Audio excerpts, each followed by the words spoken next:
Aujourd'hui, nous allons parler de la merveilleuse histoire de Noël.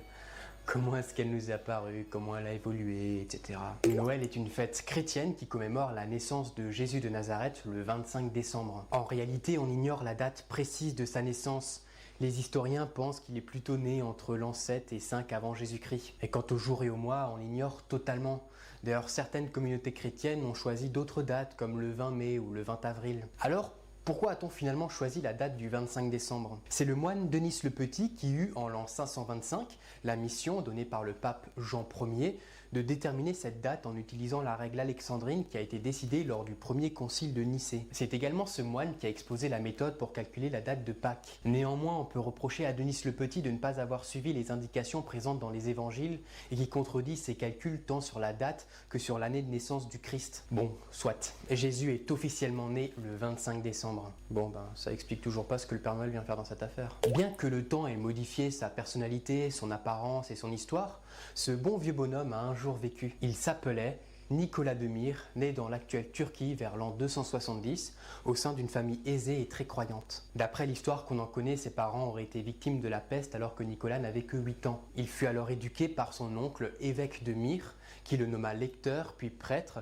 puis supérieur de son monastère. À la mort de son oncle, il fut désigné comme le nouvel évêque de Myre. Nicolas de Myre est connu pour son sens de la justice et de sa charité. Il aurait sauvé 3 officiers injustement emprisonnés par l'empereur Constantin et qui étaient destinés à être exécutés. Nicolas de Myre mourut le 6 décembre 343. En raison de son histoire et de sa bonté, l'Église décida de le canoniser, c'est-à-dire de lui conférer le statut de saint. En fait, c'est le Saint Nicolas, celui que l'on fête le 6 décembre. Non, je ne me suis pas trompé, j'ai dit que j'allais vous parler du Père Noël. Ça va venir. Au Xe siècle, le culte du Saint-Nicolas est introduit en Allemagne. Le temps passant, l'histoire du Saint-Nicolas fut agrémentée de légendes. Le fameux sauvetage des 3 officiers du couloir de la mort s'est transformé au XIIe siècle en la légende des 3 petits-enfants. Pour les gens qui ne connaissent pas la légende, on dit que 3 enfants, perdus dans la nuit, demandèrent à un boucher de les loger. Le boucher les fit rentrer dans sa maison, puis il les coupa en morceaux et les mit dans un saloir. 7 ans plus tard, le Saint-Nicolas passa dans le village, rendant visite au boucher et insista pour manger le petit salé qui se trouvait dans le saloir.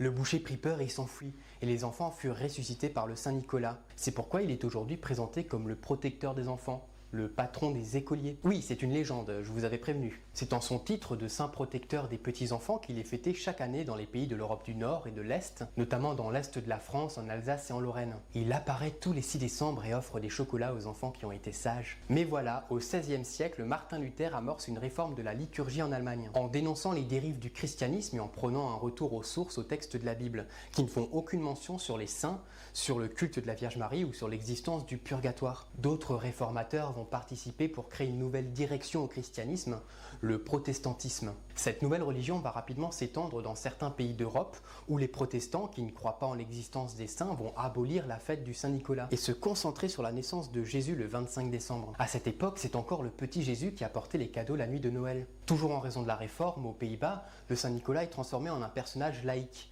le Sinterklaas. En Allemagne, il prendra le nom de Santa Claus. Au XVIIe siècle, le personnage va être exporté aux États-Unis par les colons allemands et néerlandais et prendre le nom de Santa Claus avec un C. À partir de ce moment, son image et son histoire vont progressivement évoluer sous l'influence du phénomène commercial pour aboutir à ce bon vieux bonhomme jovial que nous connaissons aujourd'hui. Le Père Noël est définitivement né. D'ailleurs, parlons de son image. Beaucoup de gens attribuent à la société Coca-Cola l'apparence actuelle du Père Noël, ce qui est incorrect. On peut dire que c'est Clement Clark Moore qui a popularisé l'image actuelle du Père Noël. C'est un auteur new-yorkais qui écrivit en 1823 un poème de Noël intitulé « The Night Before Christmas ». Il y parle d'un bonhomme qui se déplace dans un traîneau tiré par des rennes, entre dans les maisons par la cheminée et il dépose des cadeaux dans les chaussettes des enfants sages. La description du personnage est très précise et correspond bien à l'image de notre bon vieux Papa Noël. En 1862, l'illustrateur Thomas Nast, qui travaille pour le magazine hebdomadaire new-yorkais Harper's Weekly, va dessiner une représentation du Père Noël en s'inspirant de la description faite par Clark Moore. D'autres illustrateurs vont également s'y mettre, faisant évoluer l'image du Père Noël. La fête de Noël étant devenue avant tout commerciale,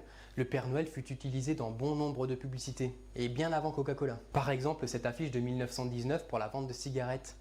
Joyeux Noël les enfants! Plus évident encore en 1923 sur une affiche publicitaire pour la Ginger Ale, un soda aromatisé au gingembre et produit par la société White Rock Beverages. Et c'est seulement en 1931 que Coca-Cola diffusa une publicité mettant en scène le Père Noël. Ce qui fait que l'idée que Coca-Cola puisse être le créateur du Père Noël est une simple légende urbaine. Néanmoins, c'est vrai que Coca-Cola a largement contribué à rendre populaire l'image du Père Noël jovial en tunique rouge et blanche. Vous connaissez les noms des reines du Père Noël? En tout, il y en a 9. Clément Clark Moore, dans son poème de 1823, va en nommer 8. Tornade, danseur, furie, fringant, comète, cupidon, tonnerre et éclair. Le 9e reine apparaît en 1939 dans une histoire de Robert Lewis May.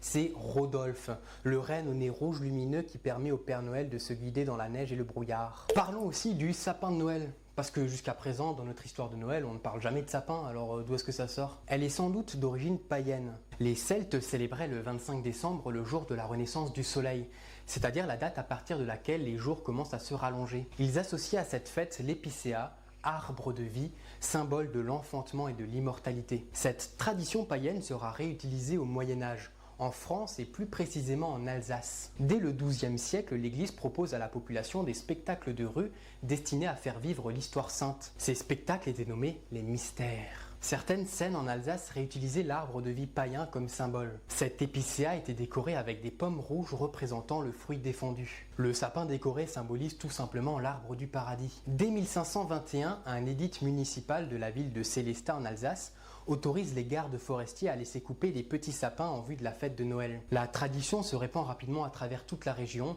puis dans les régions voisines et même dans d'autres pays. Au XVIe siècle apparaît la coutume d'installer l'étoile de Bethléem au sommet du sapin. C'est en Allemagne en 1847 qu'un souffleur de verre va avoir l'idée de remplacer les pommes par des boules de verre rouges. L'idée sera réutilisée en Alsace en 1858 à la suite d'une grande sécheresse qui priva la population de fruits et donc de pommes. La guerre franco-allemande des 1870 va entraîner une vague d'émigration de nombreux Alsaciens vers d'autres régions de la France, participant à la diffusion de cette coutume à travers le pays.